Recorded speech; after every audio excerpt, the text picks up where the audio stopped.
کوئٹہ میں منگل کے روز یونیورسٹی آف بلوچستان کے اسٹوڈنٹس اور بلوچ یکجہتی کمیٹی کے زیر اہتمام شاعر گلزمین واجہ مبارک قاضی کی یاد میں ایک خاموش ریلی نکالی گئی۔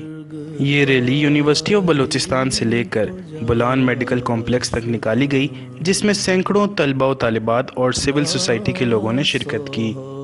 بولان میڈیکل کمپلیکس کے احاطے میں پہنچ کر ریلی اختتام پذیر ہوئی، جہاں شاعر مبارک قاضی کی غائبانہ نماز جنازہ ادا کرنے کے بعد ان کی یاد میں شمعیں بھی روشن کی گئیں۔ اس موقع پر ریلی کے شرکاء کا کہنا تھا کہ وہ ہمارا ایک قومی شاعر تھا، شاعر عاشق، اس کو لقب بھی دیا گیا ہے۔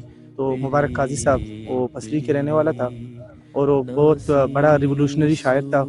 تو اسی کی تعزیت کے لیے ہم لوگوں نے ایک واک کیا اور اس کے بعد نماز جنازہ پڑھا غائبانہ، اور پھر ہم نے پیسفل ایک کینڈل ارینج کیا۔ تو اسی لیے ہم نے اپنے جو ہمارے ہیروز ہیں، ہمارے جو شاعر ہیں، ان کی تعزیت کے لیے ہم نے یہ پروگرام ارینج کیا اور یہ واک ارینج کیا۔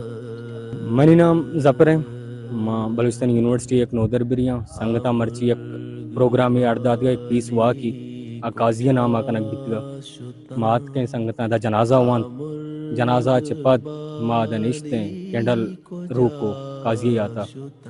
قاضی بلوچستان مستری شاعر ہیں، قاضی شاعر بلوچستان ہم گوشک بھی بری قاضی ایک شعر ہستے گوشی بری بری ابید کباں ظہیر کے دجنت منا سچن دلو جگر منی کپا مترا نگاں تئی تو گیر کائے بے قصاص تے دل منی حیال کن وطا گنگا پگال کن اچو گوشی ترا غریب شوانگی منا خدا نری۔ ریلی کے شرکاء کا مزید کہنا تھا کہ قاضی مبارک پورے بلوچستان کے شاعر تھے۔ اکثر لوگ جو کہتے تھے کہ قاضی مبارک گالی دیتا ہے، آج وہ لوگ بھی انہیں یاد کر کے پچھتا رہے ہیں۔